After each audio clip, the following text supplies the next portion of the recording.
Alright, I'm gonna be completely predictable right now. If there's something strange in your neighborhood, who we gonna call?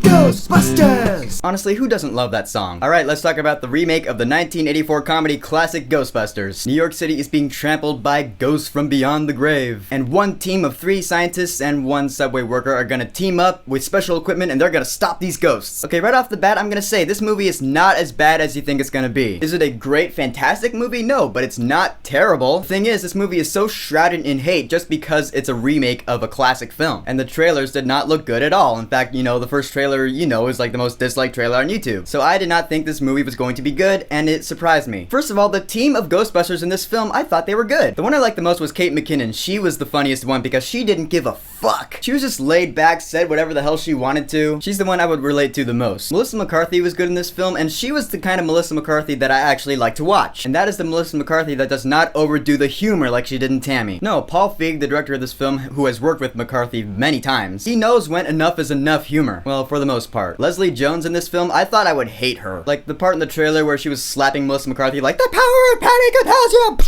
I didn't laugh at that, I thought it was too much. But no, like Melissa McCarthy, she knew when enough was enough. Kristen Wiig is the one you know about the most by the end of this film, and she was my least favorite of the 4. Because at first she comes off as this, really smart scientist who knows what she's doing, but by the time Chris Hemsworth comes along, she turns into a complete bumbling idiot. Of course, the bigger bumbling idiot in this film is Chris Hemsworth himself. I hated him in this film. Oh my god. How do you make Thor stupid? The dude is the god of thunder, for crying out loud. He's a 9-foot-tall Australian-built guy. In this film, he is the dumbest idiot ever. And they shove that down your throat, and that's when you go, okay, enough is enough. Come on, we get it. He's stupid. If one good thing comes out of that, it shows that Chris Hemsworth has range in his acting skills. That's not a bad thing. He can play a character I love, and he can play a character that I hate. That's alright, doesn't change the fact that he pissed me off in this film. And oh yeah, by the way, did you know this film has a villain? Like an actual villain? Don't worry though, he's nothing rememberable at all. He's just a generic villain. Now the thing about Ghostbusters that I know anyways is that it is first and foremost a comedy. The original classic, I love it. It's so funny. That's because it came out in the 80s when comedies were actually funny. These days, films that are placed in the genre of comedy are not funny, at least not to me. I did not laugh a lot in this film. I laughed sometimes, it had a few clever moments in there, but this is where the film really disappointed me. This is the biggest hit to the film I can give it. It's not funny enough. So yeah, that's a few points off. However, I really did get into the story and the ghosts. The visual effects, I thought they weren't bad. I enjoyed what I was watching, and I could really tell the actors were having fun. Especially at the end of this movie, the ending throwdown at this film, I loved it. It was so much fun to watch. In the end, it is the team of 4 Ghostbusters going to town and beating the shit out of ghosts. But going into this film, I was wondering, okay,